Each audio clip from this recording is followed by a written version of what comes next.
programme. It's 4 minutes past 7 on LBC. Now, tonight, in the first hour of the programme, we're going to conduct our fourth and fifth Conservative leadership interviews with Tom Tugendhat and Kemi Badenoch. We haven't had replies from Rishi Sunak or Liz Truss, so we may get them next week, but I suspect not. Coming up a little bit later, we're going to be talking more about Liz Truss. We talked a lot about Rishi Sunak and Penny Mordaunt this week, but at 8 o'clock, we're going to get your reaction to the two interviews that I'm about to do, and also talk a little bit about Liz Truss's campaign as well. And we'll be talking to the Ukrainian MP, Alexei Goncharenko.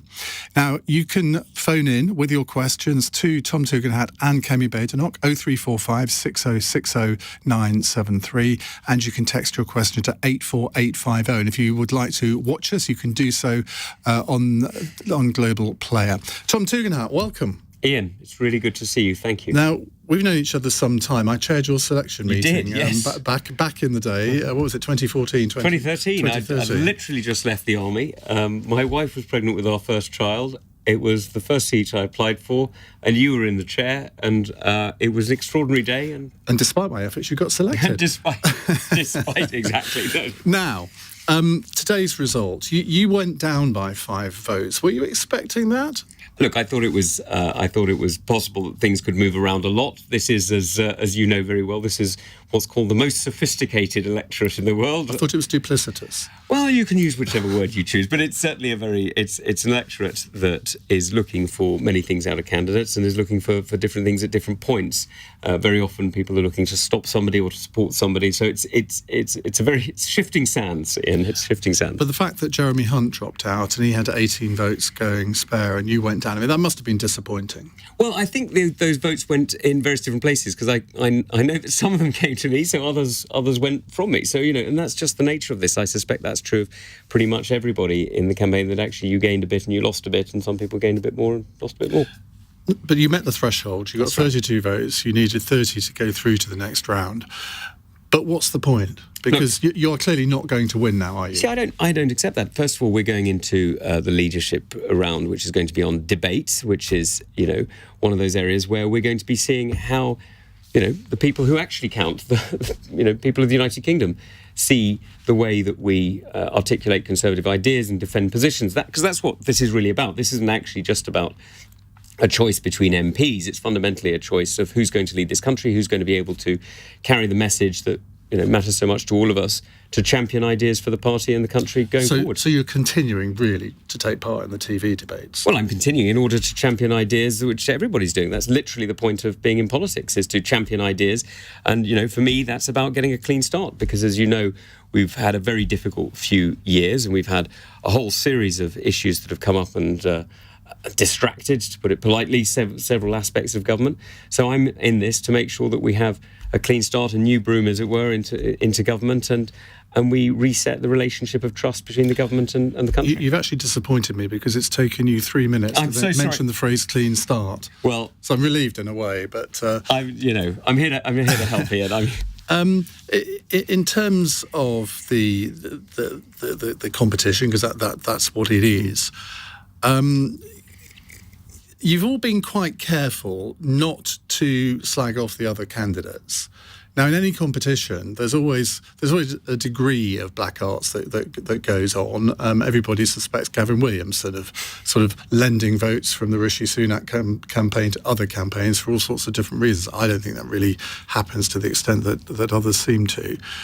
But have you been sort of... Do you think it's a positive thing that the way this campaign has been conducted so far, or do you think there have been too many dirty tricks, maybe behind the scenes? So I have to say the briefing against Nadeem Zahawi that I saw the other day was really disappointing. He's a good man, and he's somebody who's demonstrated integrity and courage. Came here as a child and really built a business in an extraordinary way. And I think that, he's somebody who should be celebrated in our society for the efforts that he's made. And to see him maligned, I thought was very, very cruel. But I have to say, you talk about being polite to the other candidates. There is a reason for that, Kemi is actually a really good friend. And I know she's going to be on next. And I hope, I'm sure you're going to give her a tough time as an interviewer, but I'm sure you're going to hear her champion ideas and values that matter to all of us. And she's a fantastic spokesperson for our party. She's an extraordinary advocate for our cause. And Penny and I have been friends for many, many years. She's a fantastic individual. I know she's a friend of yours as well. I mean, she's a really good person. Rishi and I met in 2014. We've known each other for a very long time, and Liz and I have been working together. I mean, other sides of the table, but working together now for nearly a year. Has she been a good Foreign Secretary? She hasn't been in office that long for me to judge it. And I want to be fair to her. Nearly a year. Well, yeah, but you inherit a lot from your predecessor, and it takes a while for those things to roll through before you can really tell what effect the incumbent has had. So I don't want to be unfair, and as ever, my job as the chair of the Foreign Affairs Committee is to criticise and to try and improve the way that the Foreign Office runs. So, I mean, I can be critical, but the reality is that she's been in office for about a year, and it'd be unfair to be too harsh. I mean, there's areas on Libyan migration and things like that where I've highlighted issues. But what do you make of the criticism that Lord Frost meted out this morning to Penny Mordaunt? She was his deputy, and he basically said she is not fit to become Prime Minister. Well, look, I simply can't comment on the grounds that I have no idea what their working relationship was like. It is something about this process, though, Iain, and I know you'll have got it as well, because anybody in public life at all has people who share their views of them, and I'm afraid that's not only legitimate, it's part of the reality of life, and I've had a lot of friends writing about me in different ways, sometimes extremely complimentarily and very flatteringly, and sometimes a little bit less so. And that's just the nature of it. But I think it is important when we're looking at the greatest office of state, I mean, to one that you can be elected to anyway, it is important that we know everything about candidates, and I suppose it is legitimate that people express their opinions, but I think we should always put it in context. Now, you've highlighted a number of policies, and there's been a lot of criticism throughout this campaign, even though it's only, 4 or 5 days old, really, that people have concentrated far too much on tax, not enough on the cost of living. But you've actually talked about some meaty policies today, haven't you, on police, for example? I've been talking about fraud, because there's certainly a very large proportion of crime in the UK is actually no longer the kind of crime that we think of that police intervene on, but actually it's fraud, and a lot of it's online fraud. And cybercrime today costs us a fortune. Last year it's estimated to have cost £2 billion. Now that's literally thousands and thousands of people whose life savings, whose hopes for a better future, whose hopes for a quiet retirement, or for a holiday, or whatever it may have been, or maybe for putting their kids through college, it's gone. It's stolen.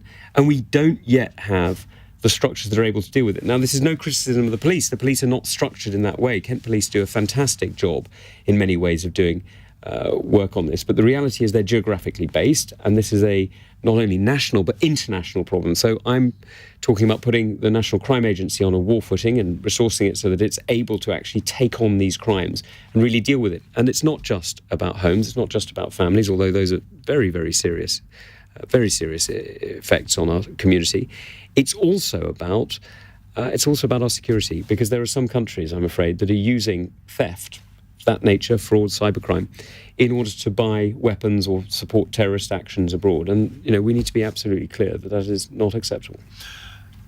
Cost of living crisis. Now, Rishi Sunak has come under criticism, saying, well, as a millionaire, or multimillionaire, how can he possibly understand what it's like to live with very little money? Has there ever been a time in your life when you've been up the creek financially and really wondered where the next penny was coming from? I've certainly had, when I was starting out in, after university and all the rest of it, I was starting out in places like Lebanon or in London. There were plenty of times when I was wondering whether the next paycheck would quite meet the rent. I managed to get through it, and sometimes had to ask friends and family for a bit of a help. But it wasn't always easy. And but the greatest strength I've had in life has been loving family and a strong support network like that. And I think for many of us, the greatest insurance, if you like, is not social insurance or the welfare state. It's our friends and family who stand by us. How do you relate to people who don't have that support network, who don't have any family that can come to their aid, who don't have any friends that have money and are literally living day to day, wondering if they're going to be able to afford a meal tomorrow? Well, that's exactly what we've got to address as Conservatives and as communities. we've got to get together and make sure that we build up that level of support and that level of interaction. And there's many ways of doing it. For some people it's through a church, for other people it's through a community group, a scout group or something like that. For other people it's through a sports team. It can be through many different ways that people get together and support each other and are able to make sure that they have that network. Now, it is hard, and the state has an important role, and that's why I've spoken today about making sure that the universal credit rate is eased, so that we don't tax people as highly as they do better, and they're trying to do better with their salaries and ease themselves out of welfare. And I've spoken as well about the need for us to work together as a society. Now, this weekend is actually, for a different reason, I think it's really important that people do it, because as you know, there's going to be record temperatures, and keeping an eye on our friends and neighbours is going to be really important. Very sadly, it's likely that, sadly, many people will die over the weekend because of the higher temperatures. And so making sure that our friends and neighbours are kept cool and visiting, and particularly elderly communities, is going to be really important. Are you committed to net zero? Yes, I am. But one of the things I'd like to be very clear about is nobody has yet set out a plan or a costing for getting there by 2050. So while I think that we do have to get to net zero, I really do think we have to do it in a way that people can afford. And one of the things that concerns me is that we tax people in the United Kingdom for things that we then import from other countries who aren't committed in the same way. Rwanda. Well, you have billed yourself effectively as the change candidate, the new broom, the clean start. How, therefore, can you support the policy on deporting people to Rwanda? Well, first of all, it's a very small element of a migration policy. It must be... It's a wicked element, isn't it? Well, I don't think it is, actually. I think guarding our borders is a fundamental national security priority, and making sure that people aren't able to profit from human trafficking and slavery, which is effectively what it is a humanitarian cause. I really do think it is evil to allow people to be trafficked. And, one of the things that I worked on years ago was... various different military operations in parts of North Africa and the Sahara.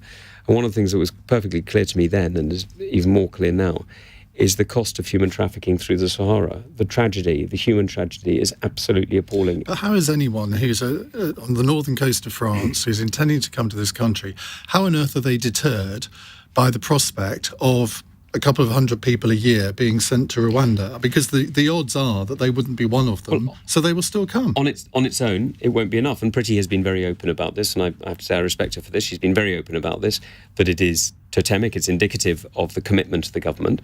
But alone, it's not the most important. The reality is what we've got to do is we've got to work with the new Libyan government and make sure we close down that Libyan route. As you know, that's where a lot of people are coming across the Mediterranean. And the reality is we're seeing many people very sadly die in the Mediterranean, and we need to be absolutely clear that we will protect life at sea. Safety of life at sea is a commitment of all mariners, of the Royal Navy and many others as well, of every other mariner as well. And we need to do that. We need to do it in the Channel, of course, but we also need to do it in the Mediterranean. And by closing down those routes, we will stop people feeling that there's an incentive to pay the traffickers who then exploit people. Because one of the things that the traffickers do is use people quite literally as slaves. It's absolutely horrific. It is a vile trade, and it must end. But why not, as the French have suggested, why not open a reception centre near Calais where people can be processed legally? The argument I know against it is, well, it could act as a sort of attraction to more people to come, but that would be a humane way of dealing with people rather than threatening them with going to a country which has its own human rights problems. Well, look, I think our entire migration policy needs to be looked at in the round. And as I say, I've set out the work in Libya that I started doing when I was just recently, actually yesterday. Forgive me, the days roll into one at the moment a little bit. But yesterday I was in the Foreign Affairs Committee talking to the Libyan. To the person who's been elected as Libyan Prime Minister. The reason I'm slightly cautious about that title is because there's somebody else who's got a lot of guns who's claiming to be Libyan Prime Minister. But the person who's actually... Maybe that's how we should do it. To have an arms race between the candidates. I know colonels do coups, but I think I don't think I'll be asking my friends to join in this one, if you don't mind. I suspect I'm not going to get an answer to this, but I'll ask it anyway. If you come bottom on Monday, which given today's results you possibly could, and you are eliminated, have you decided who you would support? I'm not expecting you to tell me because I haven't decided, and I haven't decided because the debates are going to demonstrate, I hope, that this is a competition not just to win the leadership of the Conservative Party for the next 2 years, but to win the general election in 2024. And what we need to do is we need to find somebody who can communicate not just to Tory party members, which is of course incredibly important, but actually to the country wide. What we want to do is we want to make converts. We don't just want to be speaking to ourselves. And if you bow out next week, and would you agree to serve in the cabinet of all of the other candidates who ever want? It's an absolute privilege to serve in government, and were I ever asked to do so, I would be privileged to do so. Would it have to be in cabinet? I just said I would be privileged to serve in government. Well, that's my lot. We're going to come to your calls in a moment. 0345 6060 973 if you'd like to ask Tom Tugendhat a question. It's 19 minutes past 7. This is LBC.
Is LBC with Iain Dale. Call 0345 6060 973. 22 minutes past 7. Kemi Badenoch will be joining us in about 10 minutes' time for an interview and to take your calls. We have Tom Tugendhat here for this half hour, and we're going to your calls now. Adam's in Leicester. Hello, Adam. Hello, Ian. Hi, what would you like to ask Tom? Yes, mine is about the Union. There's a clear push from Nicola Sturgeon in Scotland for a second referendum, and there's talk of a border poll in Northern Ireland. What would be the government's strategy if there were these polls? What positive arguments would Tom make for the Union, rather than how awful it would be for the countries to break away? Or would the government have to rely on Gordon Brown to come to the rescue again? Shall I take it? Yeah. I'm delighted, Adam. Thank you very much. Look, first of all, there is no need for another referendum for the simple reason that we've just had one, and the answer was given. And the answer is absolutely clear, which is that every once in a generation, as every participant agreed, and that means not for another, not for many years yet. And so I don't think there's any need for one. But I'll tell you what the benefits of the Union are. But the Scottish people have voted for one. I mean, they voted in the SNP and the Greens, so they've got a majority in the Scottish Parliament that are in favour of a referendum. That is a mandate. No, it's not a mandate. The reality is what that is a mandate for the SNP and the Scottish Green Party to fix the failing education system and the failing health system in Scotland. That's a mandate for. But it was part of the manifesto.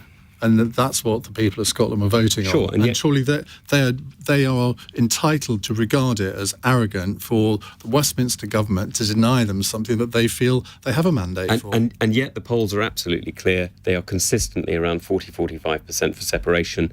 They don't go. That's not quite true. I mean, they have been over 50%, but it is more or less 50-50 now. Whereas before 2014, it's about 45. I mean, it's still below. Well, we're looking at different polls then. But in 2014, the independent side of the debate, went into the whole referendum with about 28%, and that went up to 45%. So, I mean, there has been a significant shift since then. Look, I accept that there are different views on this, but I don't accept that there is a mandate for a second referendum.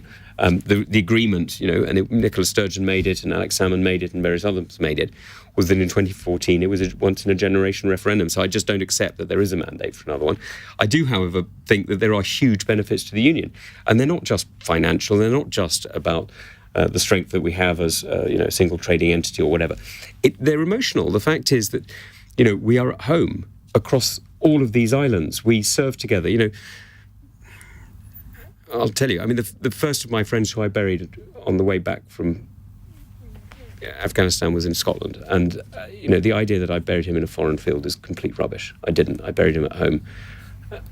But do you accept, though, that Adam has got a point when he says, well, how are you going to explain the benefits of the union? No, because it is true that most Westminster politicians, whether they're Conservative or Labour, concentrate on Project Fear. You're absolutely right, Ian. Many do. And Gordon Brown, I don't think, is the salvation for many things, but certainly not for the union. I think what we really need to be doing is getting out there and making that argument. That's why I was speaking to media in Scotland this Sunday. That's why I do Good Morning Scotland. Forgive me, I'm allowed to talk about other radio shows. Feel free. That's why I go on other radio shows in Scotland and Northern Ireland and Wales all the time, because I think having Conservative voices from across the United Kingdom speaking is important, because it's not actually the job of the MSPs and the Conservative Party in Scotland to defend the union.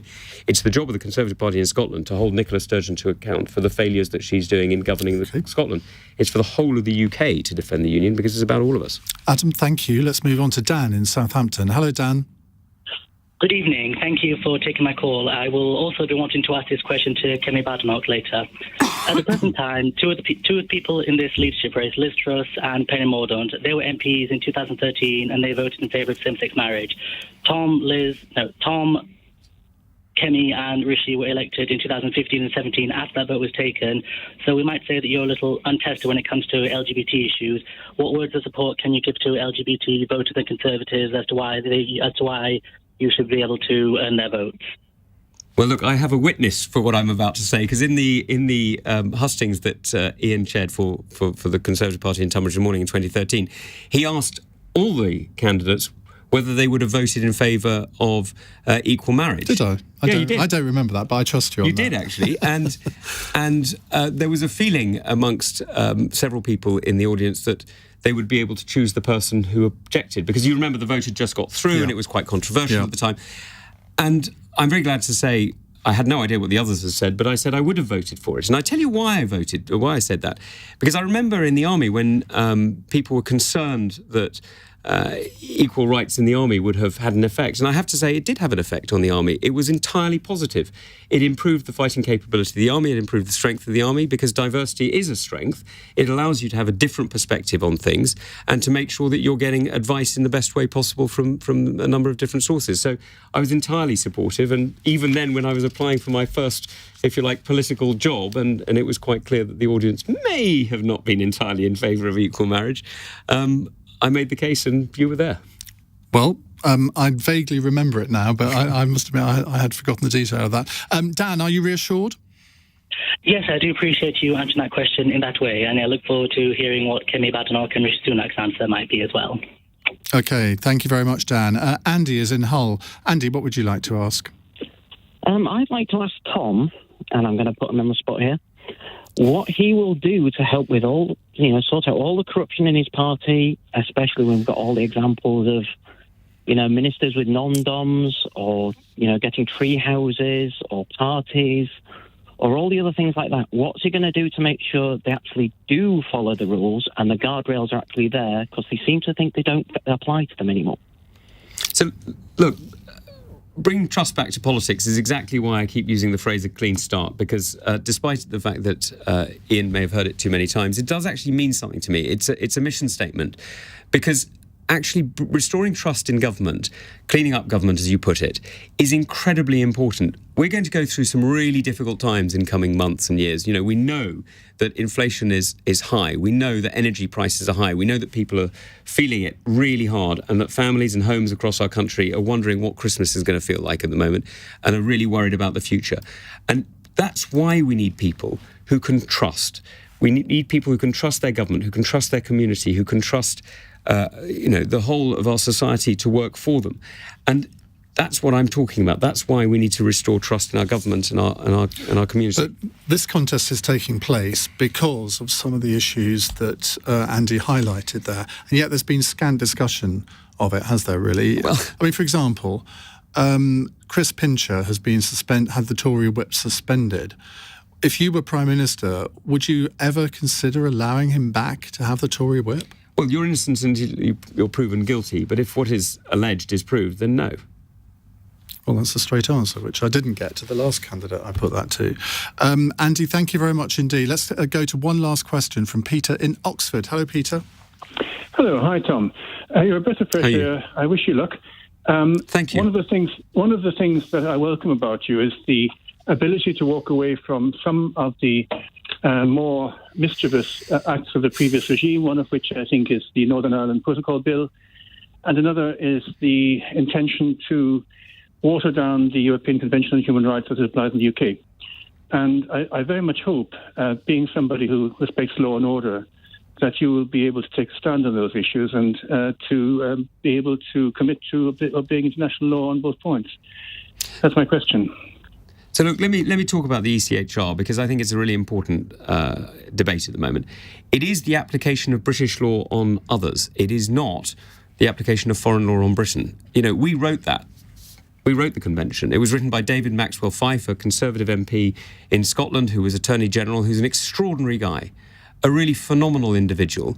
And he wrote it to bring law and rights to what was then an incredibly broken Europe at the end of the Second World War.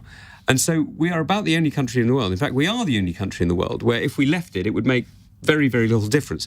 What we need to do, though, is we need to make sure that the judges are applying the convention as it was written, not as some of them are interpreting it. But actually, to be honest, we've got a lot of friends across the continent who would support us in that, because although we have an incident with it once every few years, many of them have an incident with it several times a month. So you are against the government policy of effectively looking at withdrawing from it? I would not withdraw from the ECHR, and let me be quite clear why. It would pick apart the devolution settlement, and it underpins the Good Friday Accord, and actually for security reasons, it also underpins our intelligence sharing agreement with the United States and others. Final quick-fire questions. Yes or no answers, please. Would you scrap the online harms bill? I need to review it. Scrap the BBC licence fee? No. Scrap Channel 4 privatisation? I don't think it's a good idea. There are many other priorities.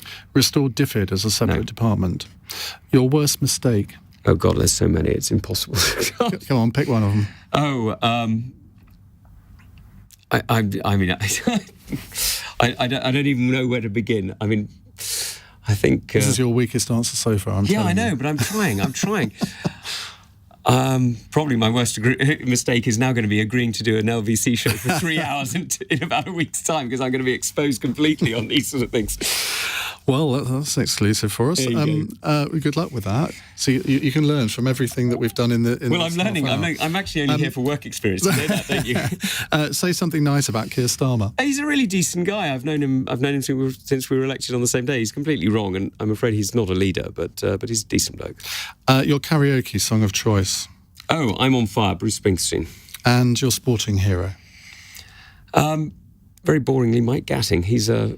Mike Gatting. I know. Said no one ever as a sporting hero. Said no one ever, but he was. That's he an was interesting he one. was Middlesex in England when I was a boy, and so I'm afraid that's That's an interesting answer. You've either gained or lost a lot of those. Probably lost. Tom, thank you so much, and good luck with the Trial LBC show next week. Thank you. I'm looking forward to it. Well, I should be listening. In a moment, we will be welcoming Kemi Badenoch into the studio for an interview and also to answer your questions. The lines are open 0345 6060 973. It's 7:33. 5 candidates are through to the next round of the Tory leadership contest. Suella Braverman has been knocked out after receiving the fewest votes, while Rishi Sunak is in the lead again with 101.